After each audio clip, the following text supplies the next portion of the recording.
Bismillahirrahmanirrahim. Assalamualaikum warahmatullahi wabarakatuh. Apa kabar semuanya? Alhamdulillah, pada kesempatan ini saya beserta rekan saya, kami dari kelompok 9, insya Allah akan memaparkan sedikit materi tentang mata kuliah evaluasi pembelajaran. Yang terhormat kepada Bapak dosen pengampu, Bapak Agus Saiful Anwar MPD.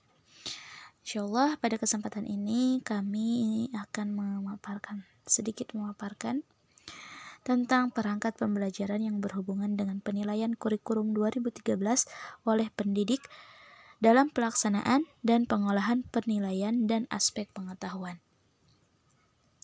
Dalam kurikulum 2013, guru dituntut untuk secara profesional, merancang pembelajaran afektif dan bermakna, mengorganisasikan pembelajaran, memilih pendekatan pembelajaran yang tepat, menentukan prosedur pembelajaran dan pembentukan kompetensi secara afektif, serta menetapkan kriteria keberhasilan.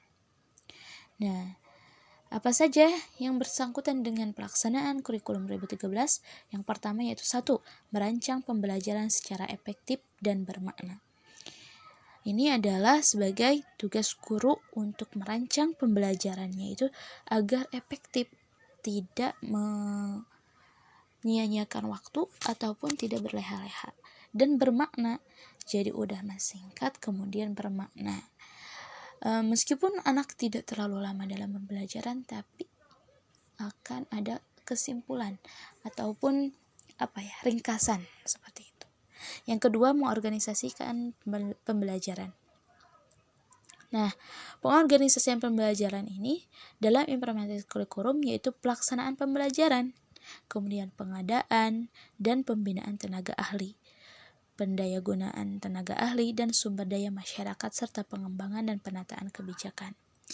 Jadi harus dalam pembelajaran itu harus diorganisasikan agar apa? Agar lebih ada kemajuan dan berhasil. Kemudian yang ketiga, memilih dan menentukan pendekatan pembelajaran. Tentu ini adalah sebagai jalan untuk suksesnya pembelajaran atau berhasilnya pembelajaran, yaitu harus adanya pendekatan.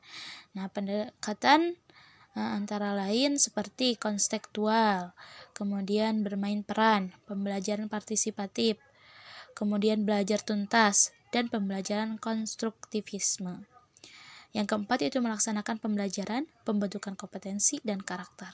Nah, ini adalah salah satu keberhasilan dalam pembelajaran, yaitu melaksanakan pembelajaran, kemudian pembentukan kompetensi, dan pembentukan karakter. Implementasi yang efektif merupakan hasil dari interaksi antara strategi implementasi, struktur kurikulum, tujuan pendidikan, dan kepemimpinan kepala sekolah. Oleh karena itu, pengoptimalan implementasi kurikulum 2013 diperlukan suatu upaya strategi untuk mensinergikan komponen-komponen tersebut, terutama guru dan kepala sekolah. Kemudian, yang kedua yaitu pengolahan penilaian aspek pengetahuan. Nah, penilaian kompetensi pengetahuan merupakan penilaian yang sudah sangat dikenal oleh para guru. Nah, penilaian kompetensi pengetahuan ini salah satunya meliputi tes tulis seperti pilihan ganda, menjodohkan, benar salah, melengkapi, uraian singkat, dan masih banyak lagi beberapa jenis dan teknis dalam tes tulis untuk penilaian kompetensi pengetahuan. Soal tes tertulis yang menjadi penilaian autentik adalah soal-soal yang menghendaki peserta didik merumuskan jawabannya sendiri, seperti soal-soal uraian. Nah, soal-soal uraian ini menghendaki peserta didik mengemukakan atau mengekspresikan gagasannya dalam bentuk uraian tertulis dengan menggunakan kata-katanya sendiri. Misalnya, mengemukakan pendapat, berpikir logis, dan menyimpulkan.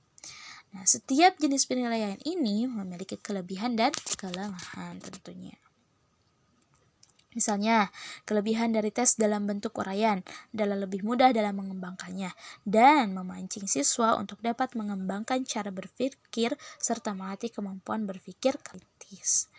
Nah, kelemahan tes tulis ini yaitu berbentuk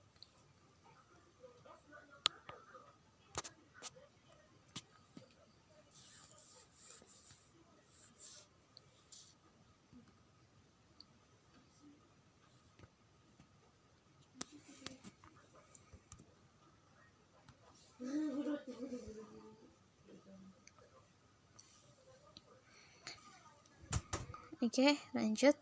Apa yang Nah, ini adalah membutuhkan waktu yang lebih lama. Nah, ini adalah kelemahan dari tes tulis. Kemudian penilaian dengan jenis pilihan ganda. Memilih kelebihan antara lain memiliki unsur objektivitas yang tinggi, dapat melingkupi cukup banyak materi yang telah dipelajari siswa, dan mudah dalam mengoreksi. Nah, penilaian pengetahuan ini dapat dilaksanakan dengan apa saja? Dengan berbagai teknis seperti tes tulis, tes lisan, penugasan, dan teknis lainnya, misalnya melalui portofolio dan observasi. Nah, dengan tes tulis ini dapat menggunakan beberapa jenis penilaian seperti benar salah, pilihan ganda, menjodohkan, isian melengkapi, dan uraian. Penilaian dengan tes lisan dapat dilakukan dengan kuis dan tanya jawab, sedangkan melalui teknis penugasan dapat dilakukan dengan tugas yang dilakukan secara individu maupun kelompok di dalam satuan pendidikan atau di luar sekolah. Itu mungkin yang dapat saya sampaikan. Mohon maaf apabila ada kesalahan. Wabillahi taufiq wal hidayah. Wassalamualaikum warahmatullahi wabarakatuh.